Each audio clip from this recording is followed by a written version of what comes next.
आपको जितनी हरकतें करनी है कर लीजिए, लेकिन एक दिन मैं मुस्कान ऐसी आंधी बनकर आऊंगी जिस किसी ने मुझे, मेरी मम्मा को और इन लड़कियों को बर्बाद किया है, तबाह किया है, तुम सबको उड़ा कर ले जाऊंगी। और आज वो दिन आ गया। शुरुआत हो गई आपसे, आपसे मिस्टर तीरथ राज सिंह।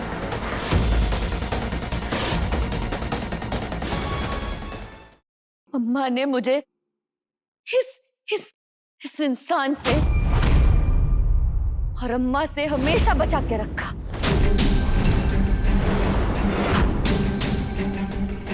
जब मेरा सच सबके सामने आ गया तो मुझे खिलौनों की जगह घुंघरू दिए गए। इनका पागलपन वही नहीं रुका, मुझे तोड़ने के लिए मेरी मम्मा को मुझसे छीन लिया। यही है मेरी मम्मा का कातिल। हाँ, यही है मेरी मम्मा का कातिल।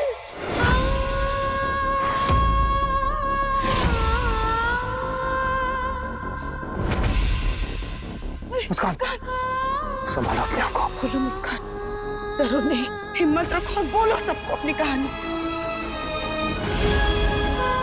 मेरी मम्मा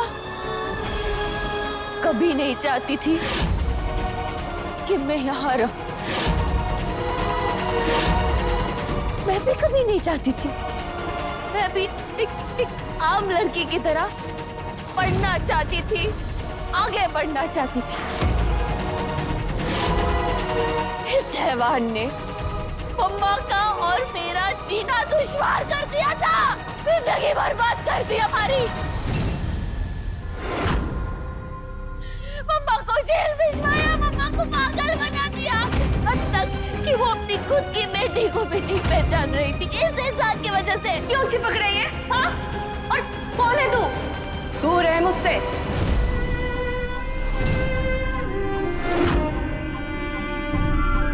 पर पता है, सबसे ज्यादा दुख एक बात का था मुझे आज तक, कि आपने मेरी आंखों को सही सलामत छोड़ कैसे दिया।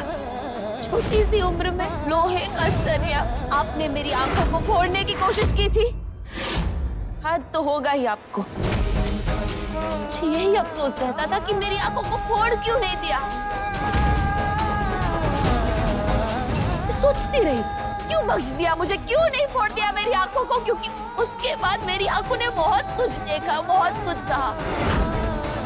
आज मुझे पता चला कि मेरी आंखें सही सलामत क्यों थी, क्योंकि मैं ये देख सकूं, आपकी बर्बादी देख सकूं, ये आंखें आपकी बर्बादी देख सके।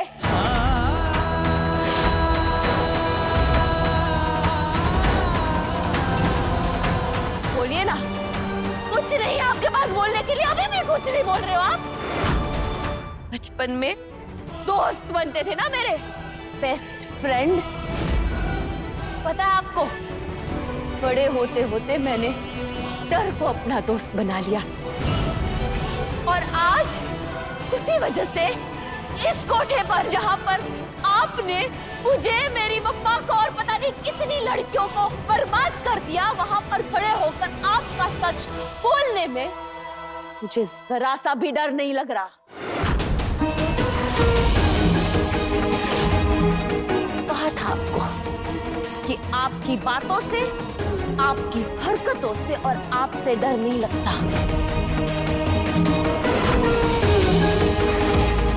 आपको जितनी हरकतें करनी है कर लीजिए, लेकिन एक दिन मैं मुस्कान ऐसी आंधी बनकर आऊंगी जिस किसी ने मुझे, मेरी मम्मा को और इन लड़कियों को बर्बाद किया है, तबाह किया है, तुम सबको उड़ा कर ले जाऊंगी। और आज वो दिन आ गया। शुरुआत हो गई आपसे।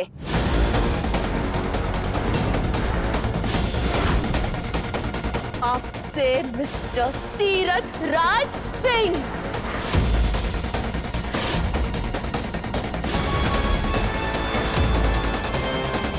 इतने वक्त तक हम चुप थे, सिर्फ इसलिए क्योंकि माँ आपको भगवान मानती थी, पर अब नहीं। अब और सच सामने आएगा, सारा सच सामने आएगा। बुआ जी, माँ, देखिए देखिए देखिए उन लड़कियों को। कुछ याद आ रहा है आपको? वो लड़कियां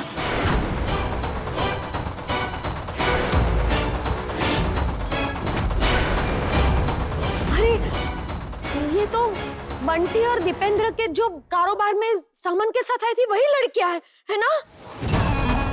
हाँ, और वो जिसने इन लड़कियों को इसको बेचा, वो सरपंच। देखिए माँ, लकड़ियों का कंसाइनमेंट तो हमने भिजवाया था। सर जी तो आगे बढ़कर हम लोग का भला करना चाहते थे, वो ट्रक हमने खुद भिजवाया था। और उस वक्त इन्हें बचाने के लिए वो इल्जाम मैंने अपने सर पर ले लिया था। फिर भी आपने सच्चाई नहीं बोली। परिवार की बड़ी चिंता है आपको। तब कहाँ गई थी आपकी इज्जत जब आपकी पत्नी को हथकड़ी लगाकर पुलिस जेल ले जा रही थी?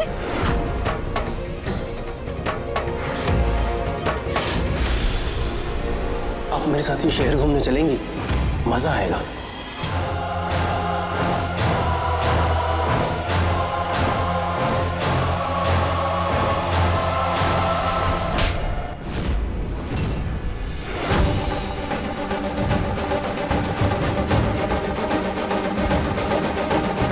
जरा भी शर्म है आपको?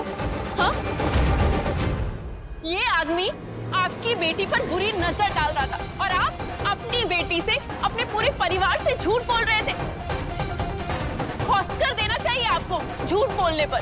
छी! वो आदमी देख रहे हैं आप सब लोग, ये आदमी मुझे अपने साथ दुबई ले जाना चाहता था शॉपिंग कराने के लिए।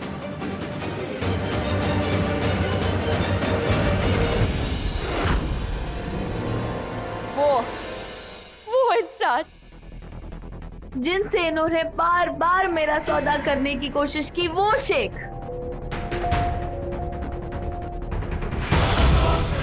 उस दिन भी आपने अपना सच छुपाया था ना, ये कहकर कि ये आपके बिजनेस राइवल्स हैं। इन लोगों को मार मार के आपने घर से भगा दिया। आज आपका सच सबके सामने आया है। आपके लिए ना एक ही शब्द है, नीच। बहुत ही नीच किस्म के इंसान हैं आप। इसका मतलब है कि वो नौकर चरण ने जिस सेठ की कहानी सुनाई थी, जिसका बहुत बड़ा परिवार था और जो कोठा चलाता था, इसका मतलब वो बात भी चरण भी इन्हीं का आदमी था।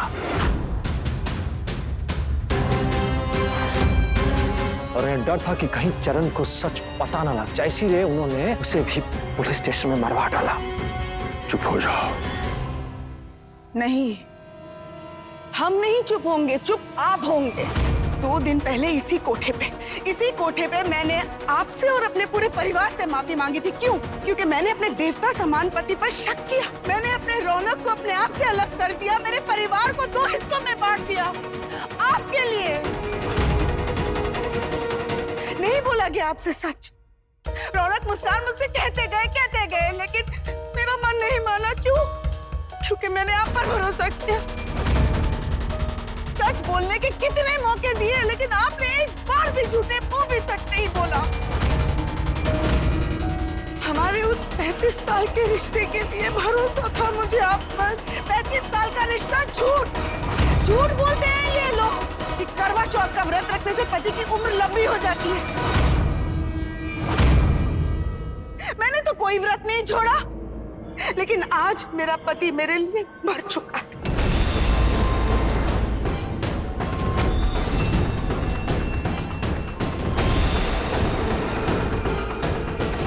कहा था हमने, सुधर जाइए।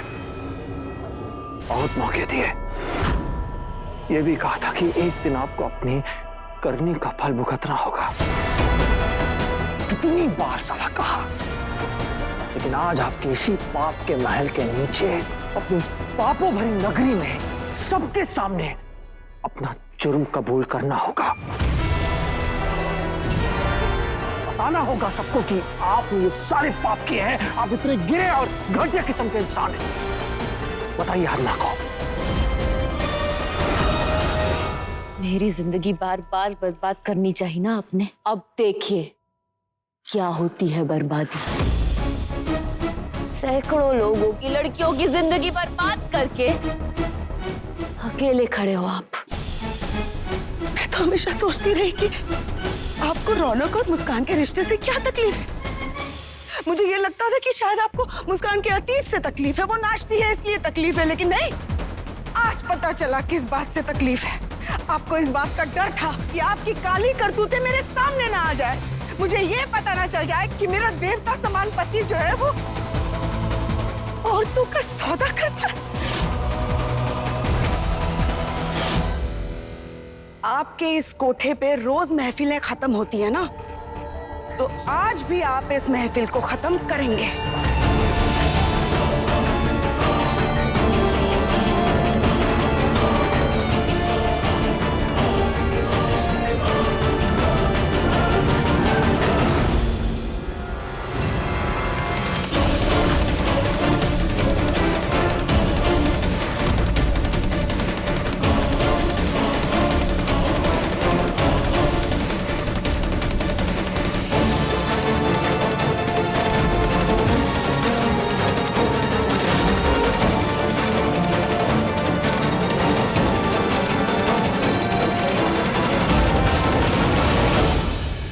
बस कीजिए गायत्री जी, मुझे जो सजा देनी है आप दे दीजिए। मैं आपको सजा नहीं दूंगी, मैं अपने आप को सजा दूंगी।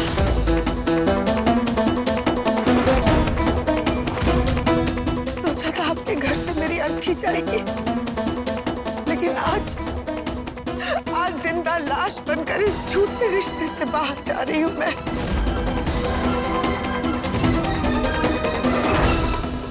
और मैं माँ के साथ जाऊंगी। हम भी आपके साथ जाएंगे माँ। मैं भी इस झूठे रिश्ते को नहीं मानती, मैं भी आपके साथ चलूंगी भाभी। हम भी माँ के साथ हैं। हम भी माँ के साथ हैं।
दीदी, लवली, अपना सामान पैक कर लो, आज रात ही हम ये घर छोड़कर चले जाएंगे। लेकिन भाभी, इतनी रात को जाएंगे कहाँ? उसका प्रबंध हो जाएगा बुआ जी। आप लोग जाके सामान समेट लीजिए। चाहिए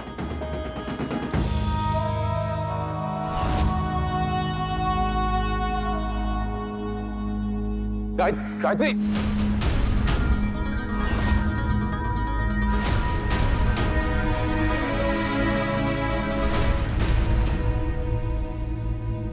जाके बैग निकालो, हम आके पैकिंग करते हैं।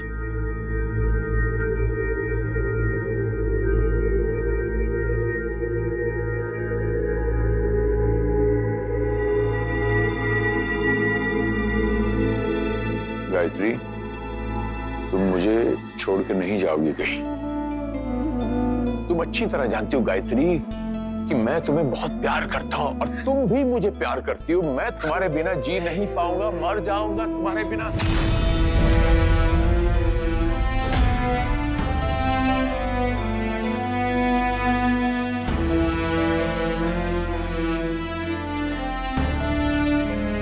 बस मैं तुम्हें जाने नहीं दूंगा।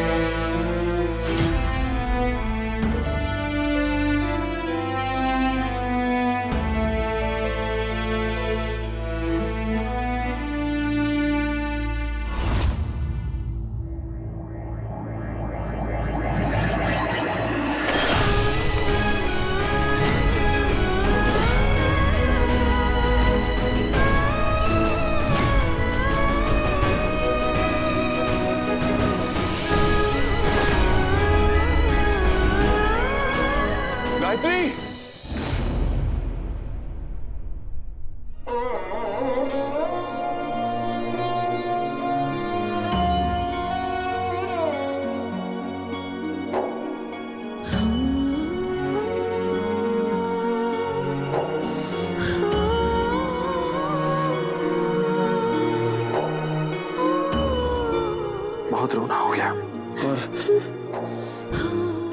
और आंसू नहीं बहाना। अब आंसू बहेंगे तो जीत की खुशी में बहेंगे।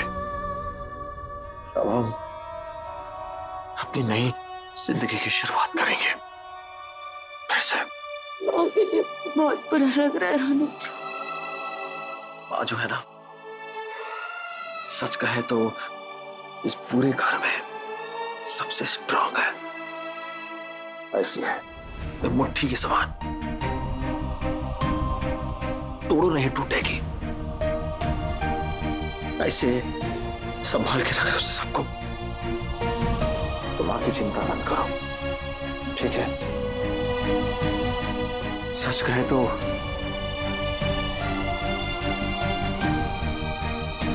हमारा दम घुट रहा है इस घर में।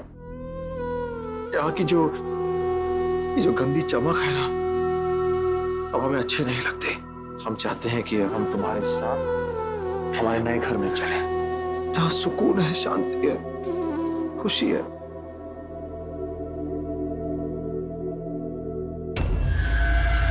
बताओ तो सही, हुआ क्या है? क्या कर क्या रही हो ये? लवली सुनिए, क्या हुआ क्या? क्यों पैकिंग कर रहे हो? कहाँ जा रहे हैं हम? क्या बताऊं, हमारी जुबान नहीं थकती डैडू डैडू कहकर, और डैडू क्या निकली। क्या मतलब? वो कोठा उन्हीं का है। एक बात सच थी जो मुस्कान ने कही।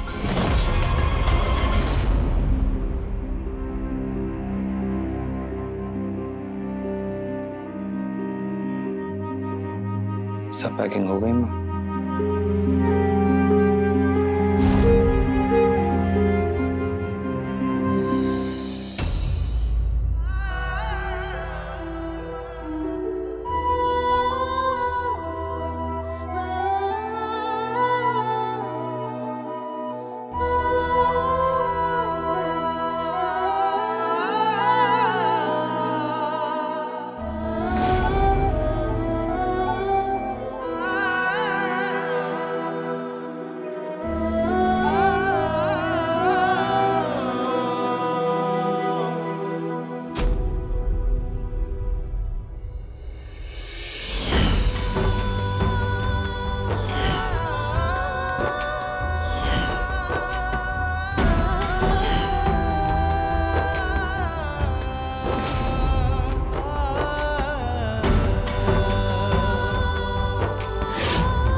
कहां जा रहे हो तुम लोग सब? अरे कहां जा रहे हो तुम लोग सब मुझे छोड़ के? मैंने आज तक जो कुछ भी किया अपने परिवार के लिए किया। अगर तुम लोग नहीं हो तो मैं नहीं हूं। बहना, तू कहां जा रही हमको छोड़ के? अरे तू समझाती क्यों नहीं गायत्री को? भूल जाते हो तुम लोग, तुम्हारे पति ने छोड़ा था। बहना, तू सड़क पे खड़ी थी, पेट में अन्न का एक दाना नहीं था, जेब में 1 रुपया नहीं था। ये तेरा बच्चा साथ में तेरे, इतनी बेसहारा मैंने तुझे सहारा दिया। कुछ बोला तुझे? आज तक कोई चीज की कमी आने दी तुझे? है भाई बहन का प्यार, कितना प्यार करती है मुझसे। मैंने, ये तेरा बच्चा तेरे साथ था, मैंने इसकी हर गलतियों पर मैंने पर्दा। मानती हूँ मैं, तूने इसकी गलतियों पे पर्दा डालते डालते अपनी गलतियों पे पर्दा डाला है। आज जो बात पता चली है ना, उससे तो होता है कि मैं यहाँ क्यों आई। हम दोनों माँ बेटा गुजारा कर लेते, लेकिन ऐसी पाप की कमाई पे तो नहीं जीते। जी